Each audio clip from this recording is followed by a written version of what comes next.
আজকে আসলে খুবই একটি আমাদের জন্য একটা ট্র্যাজিক নিউজ খবর আমরা পেয়েছি গতকাল। এবং এটি আমাদের জন্য অত্যন্ত দুঃখজনক যে আমরা এখন বাংলাদেশে শুধু এই ঘটনাই নয়, পটুয়াখালীর আমরা এর আগে আসিয়ার ঘটনা দেখেছি, শুনেছি এবং সাম্প্রতিক সময়ে আমাদের মা বোনদের উপরে এই সহিংসতা এবং ধর্ষণের মতো ঘটনাগুলো আমাদেরকে অনেক উদ্বেগ তৈরি করছে আমাদের ভিতরে। তো আমরা এটাও জেনেছি যে পটুয়াখালীর যেই বোন আমাদের ভিকটিম, তিনি একজন শহীদ পরিবারের সদস্য। তার বাবা এই জুলাই গণঅভ্যুত্থানে শহীদ হয়েছিলেন। শুধু শহীদ পরিবারের কন্যা হিসেবেই নয়, একজন দেশের সাধারণ মেয়ে হিসেবে, সাধারণ নাগরিক হিসেবে তিনি আমাদের বোন ন্যায় বিচার প্রত্যাশা করেছেন।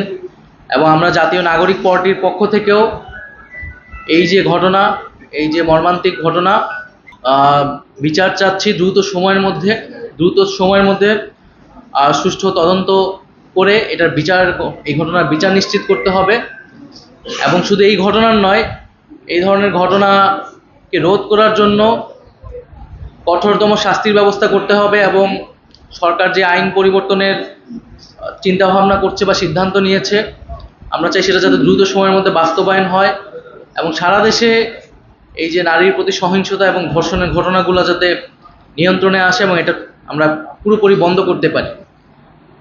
দ্বিতীয়ত হচ্ছে, এই ঘটনার দুইজন আসামি নাম শোনা গিয়েছে, তাদের নামে মামলা হয়েছে, এর মধ্যে একজনকে গ্রেফতার করা হয়েছে। তা আমরা দাবি জানাচ্ছি যে 24 ঘন্টার মধ্যে আরেকজন যে আসামি, সেই আসামিকে গ্রেফতার করতে হবে এবং আসামির পরিবার বা আসামির পক্ষ থেকে তারা যতই প্রভাব বিস্তারের চেষ্টা যদি করে থাকে বা ক্ষমতার সাথে থাকে, সেগুলো যাতে কোনো ধরনের বিবেচনায় না আসে, তাদেরকে গ্রেফতার করে বিচারের কাঠগড়ায় আনতে প্রশাসন সক্ষম হবে, এটাই আমাদের প্রত্যাশা থাকবে। যদি এমনটা না হয়, তাহলে জাতীয় নাগরিক পার্টি তার জায়গা থেকে রাজপথে এ বিষয়ে অবশ্যই অবস্থান জানাবে। আমরা দ্রুত সময়ের মধ্যেই আসলে বিচার কার্যক্রম দেখতে চাই এবং তার আগে 24 ঘন্টার মধ্যে সে আসামিকে যাতে গ্রেফতার করা হয়। এর পাশাপাশি আমরা এখানে হাসপাতাল কর্তৃপক্ষের সাথে কথা বলেছি, স্বাস্থ্যগত বিষয়াদি নিয়ে আমাদের যত নাগরিক পার্টি যারা রয়েছেন, ডক্টর, তারা কথা বলেছেন। আমরা পুলিশের সাথে কথা বলেছি, মামলার বিষয়গুলো নিয়ে খোঁজ নিয়েছি এবং পরিবারের সাথে কথা বলেছি এবং পরিবারের সার্বিক সুবিধা, সার্বিক সহযোগিতা যে কোনো ধরনের, তার আগামীর ভবিষ্যৎ, শিক্ষাগত সব কিছুতে জাতীয় নাগরিক পার্টির পক্ষ থেকে আমরা তাদের পাশে থাকব এবং আমরা আশা করব সরকারের জায়গা থেকেও সরকার এই পরিবারের পাশে এসে দাঁড়াবে।